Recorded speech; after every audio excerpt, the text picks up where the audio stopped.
ఇప్పుడు సార్ ఈ డేటా సెంటర్ల గురించి మీరు గతంలో కొన్ని వ్యాఖ్యలు చేశారు. ఇప్పుడు తెలుగుదేశం పార్టీ డేటా సెంటర్ తీసుకొస్తుంది. గతంలో మేమే తీసుకొచ్చాం డేటా సెంటర్‌నని వైసీపీ అంటుంది. 2 పార్టీల నుంచి కూడా మద్దతుంది. డేటా సెంటర్‌లో ఆంధ్రప్రదేశ్‌కి వస్తే బావుంటుంది. ఈకోసిస్టమ్ డెవలప్ అవుతుందని.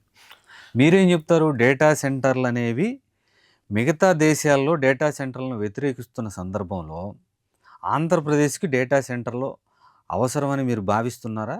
కాదంటారా? ఇప్పుడు డేటా సెంటరు అనేది ఆంధ్రప్రదేశ్‌కి లేదా బీహార్‌కో లేకపోతే తమిళనాడుకో సంబంధించింది కాదు. హ్మ్. ఈ గూగుల్ కంపెనీలు వరల్డ్ స్ట్రాటజీలో భాగంగా వాళ్ళకి అవసరమైన చోట పెట్టుకుంటున్నారు. హ్మ్. ఇప్పుడు గూగులు ఈ దీంట్లో క్లౌడ్ టెక్నాలజీ అంటాం. ఈ అవును. డేటా అంతా ఒక రకంగా క్లౌడ్ టెక్నాలజీ. హ్మ్.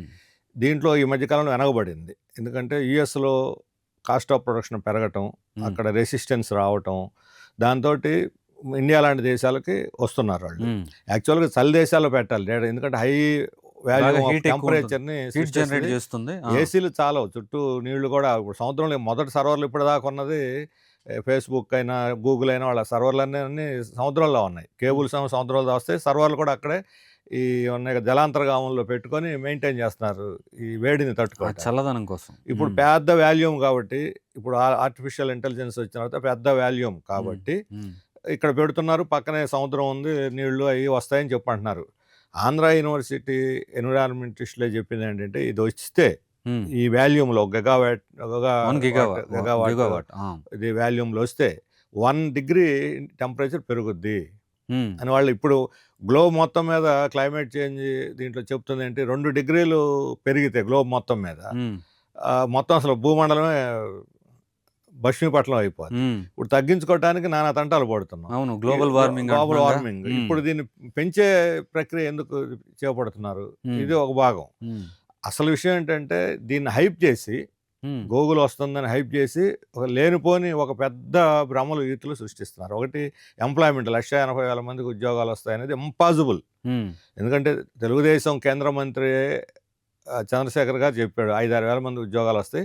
20, 30 వేల మంది దాని మీద పరోక్షంగా బతకొచ్చు అని. హ్మ్. బీజేపీ నాయకులు చెప్పారు. 3, 4 వేల మందికొస్తారు. ఇంకా తగ్గించి చెప్పారు. హ్మ్. మరి మీ మంత్రివర్గంలో ఉన్నోళ్ళు, మీ పార్టీ నాయకులు ఇలా చెబుతుంటే 1,80,000కి ఎక్కడి నుంచి వస్తాయి? హ్మ్. ఇప్పుడేమంటున్నారు కన్‌స్ట్రక్షన్ అంట. హ్మ్. కన్‌స్ట్రక్షన్ వస్తూ పోతూ ఉంటది. అందులో హ్మ్. కూడా ఎక్కువ మంది మైగ్రెంట్స్ వస్తారు. టెంపరరీ జాబ్స్ అవి. హ్మ్. రోజువారీ కూలీలు.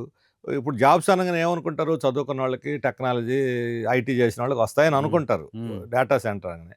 నువ్వు కన్‌స్ట్రక్షన్ వర్కర్స్ టెంపరరీ జాబ్స్ చూపెట్టి ఈ మొత్తం 1,80,000 అని చెప్పడం అంటే మిస్‌లీడ్ చేయటమే కదా! హ్మ్. కాబట్టి ఇది ఒక హైప్ చేయటం. రెండోది ల్యాండ్‌కి సంబంధించింది. హ్మ్. ఆల్రెడీ అదానికి విశాఖపట్నంలో 3, 4 ఏళ్ల క్రితం 2021లో హ్మ్.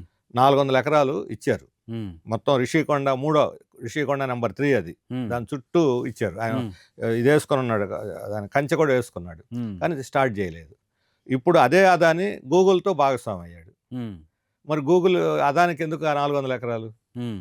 ఇప్పుడు ఆ గూగుల్‌కే ఈ 400 ఎకరాలు ఇస్తే కొత్తగా ఇప్పుడు మన భీములి ఆ ప్రాంతంలో రైతుల్ని ఇబ్బంది పెట్టాల్సిన అవసరం లేదు కదా! హ్మ్. ఒక ఊరు మొత్తం దళితులు. వాళ్ళు పాపం 160 ఎకరాలు వాళ్ళు దాని మీదే బతుకుతున్నారు. హ్మ్. వాళ్ళు మొత్తం తీసేసుకోవాలంటున్నారు.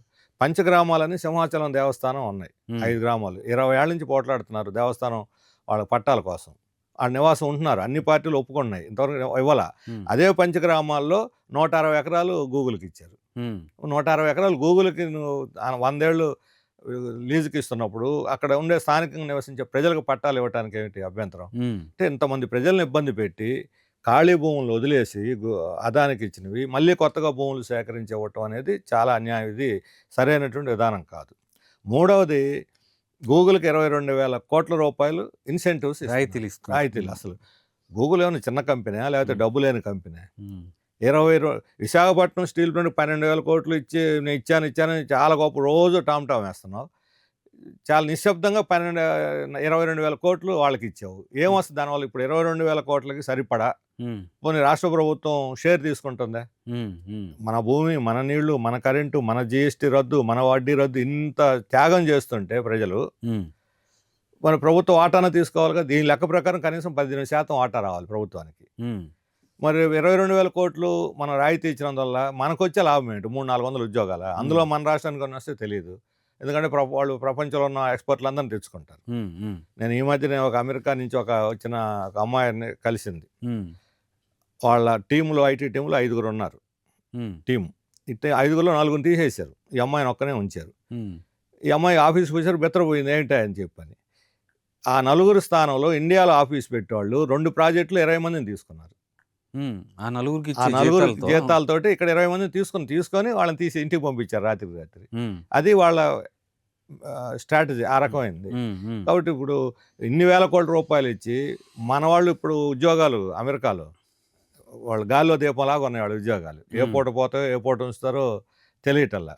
చంద్రబాబు నాయుడు గారు జైల్లో ఉన్నప్పుడు అందరూ అసలు ఏం చేయాలో తెలియక వీళ్ళంతా బెత్తరపోయి షాక్లో ఉంటే ఇది తప్పు అని వీధుల్లోకి వచ్చి ఆందోళన చేసి మొదట అమెరికాలో ఉన్న తెలుగు వాళ్ళు, తెలుగుదేశం అభిమానులు, వాళ్ళ ప్రోత్సాహంతో హైదరాబాద్లో ఐటీ వాళ్ళు ప్రదర్శన చేశారు. ఆ తర్వాత ఆంధ్రాలో కదిలేరు, తెలుగుదేశం వాళ్ళు కదిలేరు. తర్వాత ఎన్నికల్లో వాళ్ళు డబ్బులు పెట్టి ఇక్కడికి వచ్చి సెలవులు పెట్టి వచ్చి పనిచేశారు.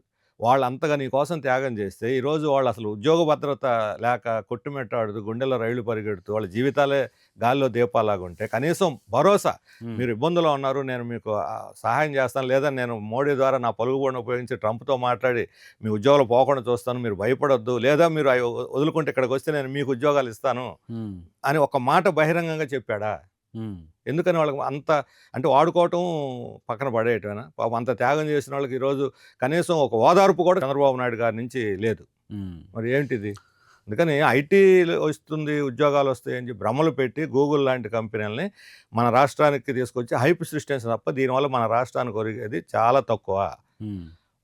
వాళ్ళంతా వాళ్ళు వచ్చి విశాఖపట్నం భూములు తీసుకొని పెట్టుకుంటామంటే వెళ్ళండి, గుడ్. ఇప్పుడు హైదరాబాద్లో ఎకో సిస్టమ్ అంటున్నారు. ఇప్పుడు గూగుల్ ద్వారా హైదరాబాద్లో హైటెక్ సిటీ మొట్టమొదట అది 48 ఎకరాల్లో 50 ఎకరాలు తీసుకున్నారు. ఆ తర్వాత అక్కడ కొన్ని బిట్లు మొత్తం 200 ఎకరాలే గవర్నమెంట్ సేకరించింది.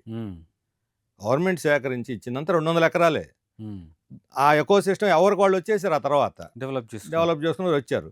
మరి అలాగే వస్తారు, ఎవరికి వస్తారు వాళ్ళు తీసుకుంటారు. నువ్వు ఎంత ఇన్సెంటివ్ ఇచ్చారు? మన గవర్నమెంట్ చేసింది హైదరాబాద్లో ఏంటంటే కేవలం ఇన్ఫ్రాస్ట్రక్చర్ డెవలప్ చేసింది. మేము కూడా సజెస్ట్ చేస్తున్నాం, విశాఖలో నువ్వు ఎకో సిస్టమ్ డెవలప్ చేయదలుచుకుంటే ఇన్ఫ్రాస్ట్రక్చర్ ఇవ్వు, వాటరు, రోడ్లు, కరెంటు, అవన్నీ ఫెసిలిటీస్ ఇవ్వు, ఇంటర్నెట్ ఇవన్నీ ఇవ్వు, వాళ్ళు దాన్ని వాడుకొని పెట్టుకుంటారు. కానీ 22,000 కోట్లు ఇచ్చి భూమి ఉచితంగా ఇచ్చి ప్రజలు అసలే ఖజానా ఖాళీ, ఇక్కడ సంక్షోభంలో ఉంది ఆర్థిక రంగం, నేను ప్రజలకు ఇవ్వలేకపోతున్నాను. రోడ్డు వేయాలంటే ఎంత అన్యాయంగా ఉంది. రోడ్లు కూడా వేయలేనటువంటి నేను తిరుపతి వెళ్ళాను నిన్న. అది పుణ్యక్షేత్రం, ప్రపంచ ప్రసిద్ధి చెందిన, రోజు ఇప్పుడు బడాయి కబుర్లు చెబుతుంటారు ఆ పుణ్యక్షేత్రం గురించి. రోడ్లు ఎంత అధ్వానంగా ఉన్నాయి ఆ తిరుపతిలో. ఎవరైనా చూస్తే అసలు అంత వేల మంది వస్తుంటే కనీస సౌకర్యాలు లేవు అక్కడ. ఎందుకంటే డబ్బు లేదు అని అంటారు మున్సిపాలిటీ. అక్కడ ఉన్న డబ్బు ఏమో తినేస్తారు. ఆ పరకామణి చూసాం కదా, అది తినేస్తే వాడిని చంపేశారు, ఇది తప్పు అని చెప్పిన చంపేశారు. ఇప్పుడు ఆ జర్నలిస్ట్ పాపం ప్రాణభయంతో చస్తున్నాడు. మరి డబ్బు లేనప్పుడు ఈ గూగుల్ లాంటి కంపెనీలకి వేల కోట్ల రూపాయలు దోచిపెట్టాల్సిన అవసరం ఏంటి? వాళ్ళని రమ్మనండి, పెట్టుకోమనండి, నువ్వు ఎంకరేజ్ చేయి, ప్రోత్సాహం ఇవ్వండి, ఇన్ఫ్రాస్ట్రక్చర్ ఇవ్వండి. మేము వద్దంట్లా ఇన్ఫ్రాస్ట్రక్చర్ ఇవ్వడానికి, ఎదురు ఇవ్వాల్సిన అవసరం ఏంటని.